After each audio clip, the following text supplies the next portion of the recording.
তবে কি মন্ত্রীকে দিয়ে মেয়েটার বাবার কাছে শেহজাদ চৌধুরী ক্ষমা চাওয়াতে পারবে? আপনাদের কি মনে হচ্ছে?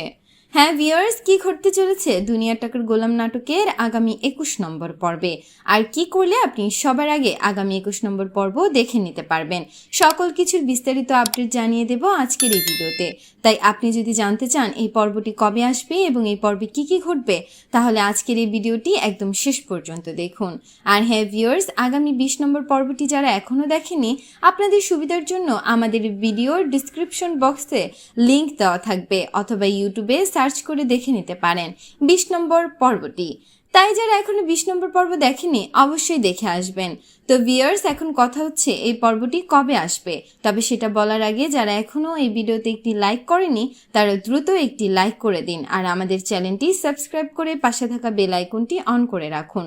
তো এই পর্বটি আসতে একটু সময় লাগবে, কারণ ভিডিও শুটিং হবে, কালার গ্রেডিং হবে, এডিটিং হবে, এরপর আরও অন্যান্য কাজ সম্পূর্ণ করা হবে। এবার ফাইনালি আপনারা দেখতে পারবেন শেহজাদ চৌধুরী এবার মন্ত্রীকে খুবই কঠিন একটি শিক্ষা দিচ্ছে। আসলে মন্ত্রী যে কাজটি করেছে, ব্যাংকে জাল টাকার কারণে সেই মেয়েটির বোন মারা গেছে, আর সেই মেয়েটি শেহজাদ চৌধুরীর ভাই বলে রেখেছিল। তাই ভিউয়ার্স, এই পর্বটিকে মিস করবেন না, কারণ এই পর্বটি হতে চলেছে আরও বেশি ইন্টারেস্টিং। তো বেশি দেরি না করে বলে দিচ্ছি, দুনিয়া টাকার গোলাম নাটকের আগামী 21 নম্বর পর্বটি আসতে চলেছে আগামী 2 আগস্ট দুপুর 12টায় শুধুমাত্র প্র্যাঙ্কিং ইউটিউব চ্যানেলে। তো কারা কারা আগামী 21 নম্বর পর্বটি দেখার জন্য অপেক্ষা করছেন লিখে জানিয়ে দিন কমেন্ট করে। পরবর্তী আপডেট সবার আগে পেতে সাবস্ক্রাইব করুন আমাদের চ্যানেলটি। ধন্যবাদ।